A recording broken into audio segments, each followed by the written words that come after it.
This is Amend and Progress, your go-to podcast from Vidori for all things promotional material review.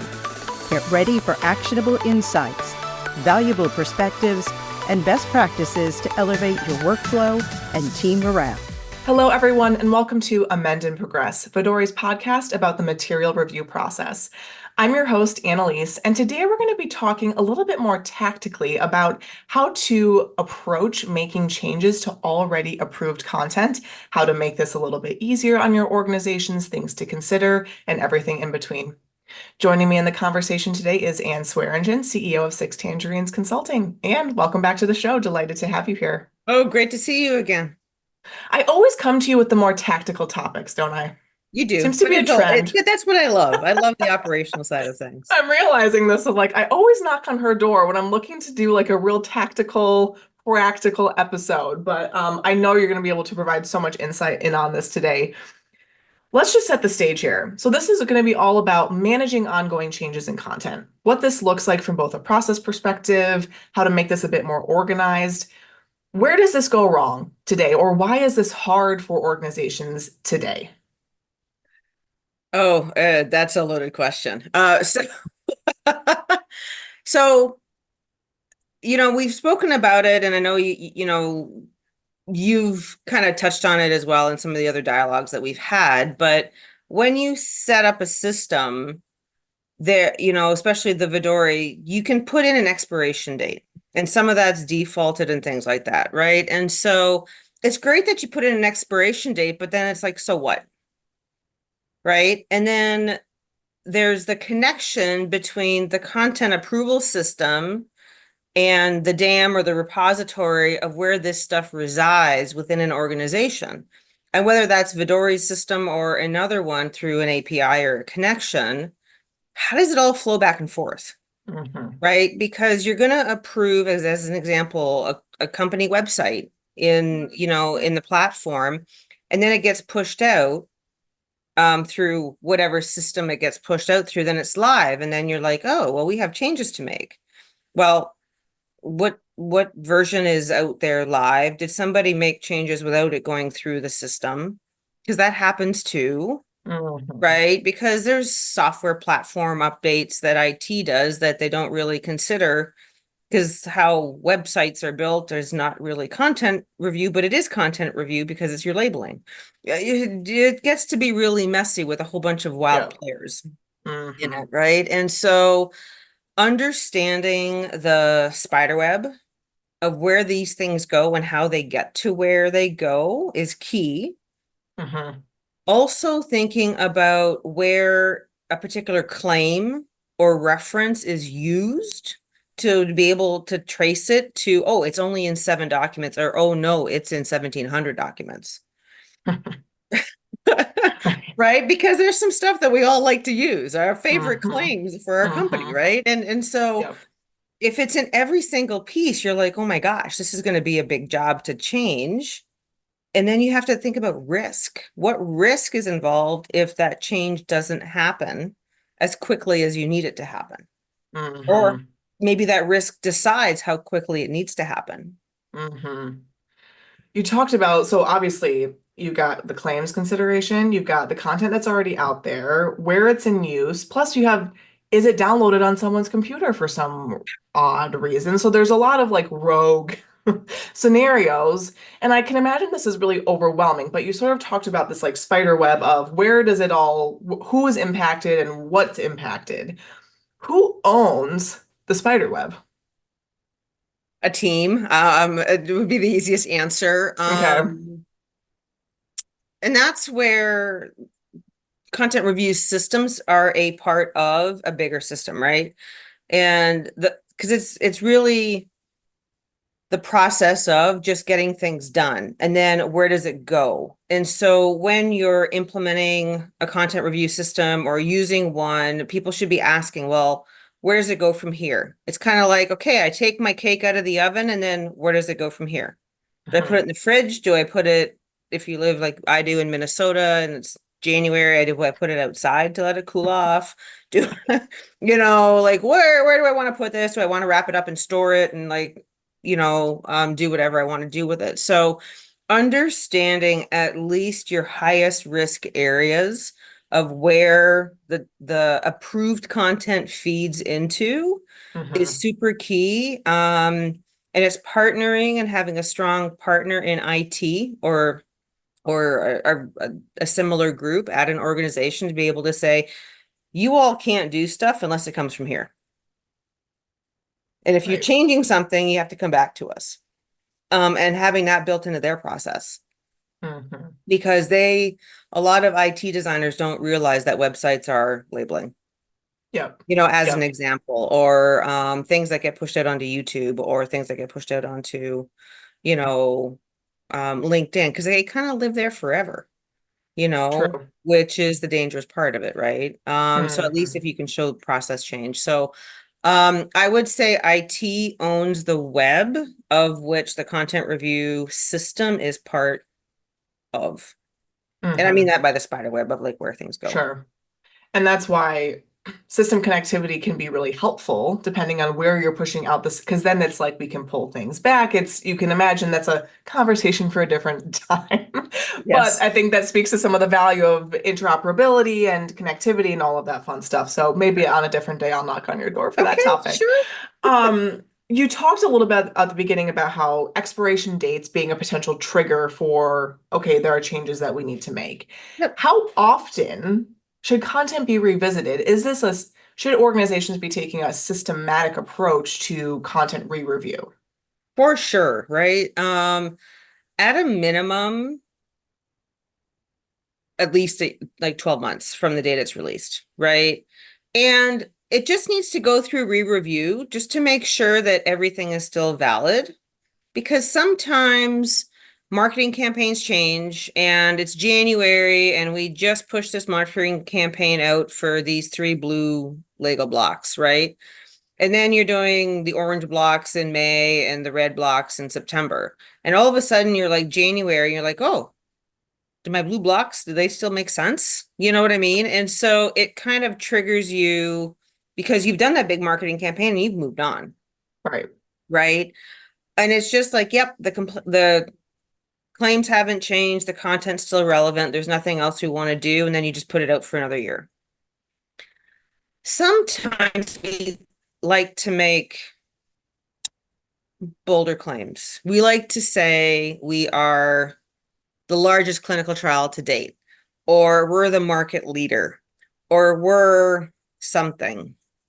Those may need a tighter review time, like maybe every 6 months, because data comes out. So maybe right now we're the market leader, based on like second half of the year. But come in January, a new report comes out and we're not the market leader anymore. You got to change those claims because it'll come back in a legal way that you're like, Mhm. well, you guys aren't the market leader based on this, so you have to take your claims down, right? The other piece is if there's regulatory stuff that comes through. Sometimes you've got something on your website and FDA or another, competent authority will say, hey, we were out because they were doing an audit in another country. And they're like, hey, we found this claim out there. Got to pull it all down. Mhm. So is it sort of the cadence for reviewing content depends? And should Yes. that be documented somewhere? And Yes, how does that then get implemented, basically? You've got a lot to keep track of. you do. This can be really unruly. How can organizations sort of think about this in a way that creates some sanity? You know, risk-based, right? I mean, I think and we've talked about this in some of the other podcasts, is set the system up that everything has a 12-month expiration date, period. Mhm. Like that's your default and it cannot be overridden, period. You know, Yep. that way, that everything is going to get looked at least in 12 months.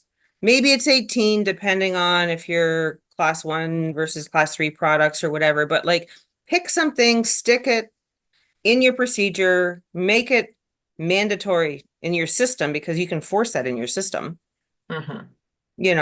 or maybe have the system can't go past that date, but it could always go earlier. Sure. Right? I mean, like put in some business rules into the software to be able to do that. To say, okay, yep, if you're routing something on June 2nd, and now it's June 2nd again, you're like, yeah, I'm kind of risky on this one. I want this one to be reviewed in December of this year. Perfectly allowable. Mm-hmm. But the minimum review time is going to be 12 months. Always go earlier, can't go later. Sure. Right. And that way, once it's proceduralized, it comes up, it has to go back to the document owner for re-review. And then, yeah, you could do a workflow to say, nothing's changed. It's a really quick re-review. Is that a conversation that happens? Because I can imagine the conversation of it needs to be reviewed earlier than a year would potentially be a conversation between people. What does that look like? Who makes that final call? Is there dialogue around that, or how does this work? Depends on the people in the organization and what they're paying Okay. attention to, right? You may see that it more comes from regulatory or legal, because the claims are a bit bolder, Sure. right? And so, but everyone's busy in their own work, right? And so Mhm. sometimes it happens.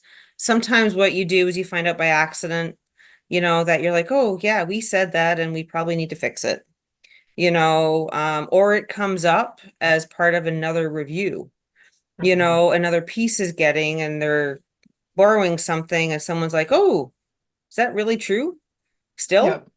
Yep. So some of it's very ad hoc. Some of it can be very planful. It really Yep. depends how big or small the organization is, and if they have a dedicated team that can just like focus in on this. A lot of Hmm. times, submitting content review, whether it's new or revised content, is just a part of someone's role. Yep. Yep. That risk-based approach comes up yet again in terms of making some of these judgment Yeah. calls. So, okay. What about, let's say you've got a piece of content needs re-review, or something has changed and you want to re-review it. Anything around expedited reviews for how do you know what type of review workflow or what set of people to bring in? Are these business rules? How do you know I need to knock on these people's doors because XYZ has changed? If the foundational, so it's again risk-based, right? And so you can always put it through full review, and just, change that. But what I kind of like to do is on a annual basis review maybe the claims that are for a certain product and say, you know what, these have all changed. We all agree that we're going to say as good as instead of better than because there's new data. And so then you kind of just talk to the team to say, we're going to reroute this, we're going to change this to this, and we're just going to put it through expedited, and everybody agrees. Hmm. Because usually there's been some dialogue about changing it. So stuff that's usually spelling mistakes and things like that, expedited, doesn't need to be done anything. But if the core message is being changed, or the core claim or claims are being changed, then you need to at least get somebody else's eyes on that, Yep. to Yep. be able to do that. Most of that I've seen through existing content, it's getting updated. It'll go through, maybe it's only regulatory that needs to look at it because it's more of a regulatory claim that is being changed. So if there's an expedited process for regulatory, sometimes you can skip out legal. Sure.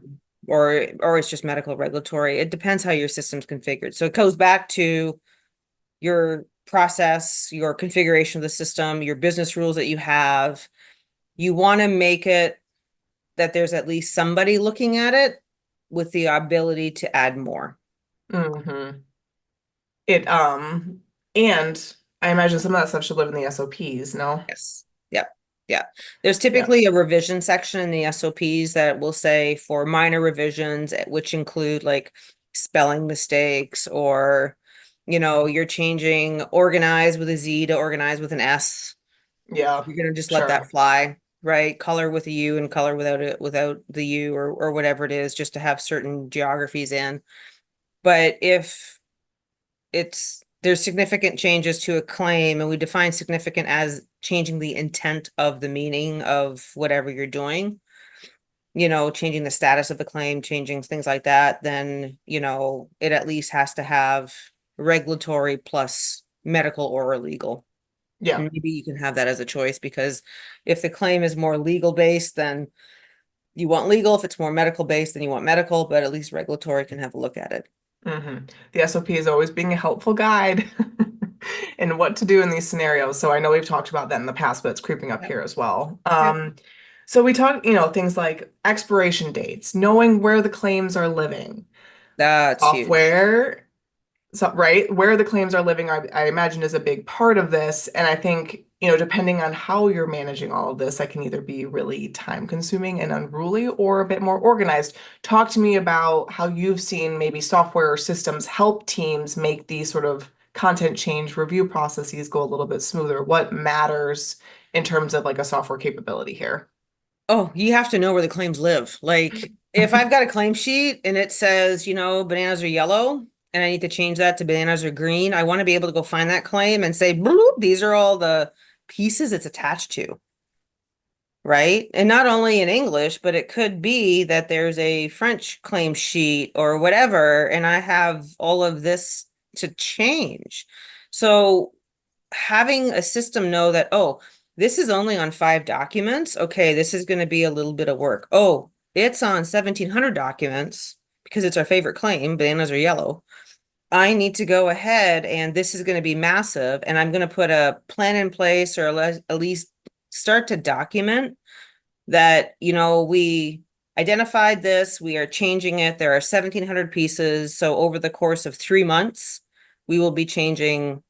So we'll do like US first, and then we'll do France, and then we'll do Germany, and then we'll do X, because maybe it's less risky in some other geographies, but you want that consistency across your company's messaging.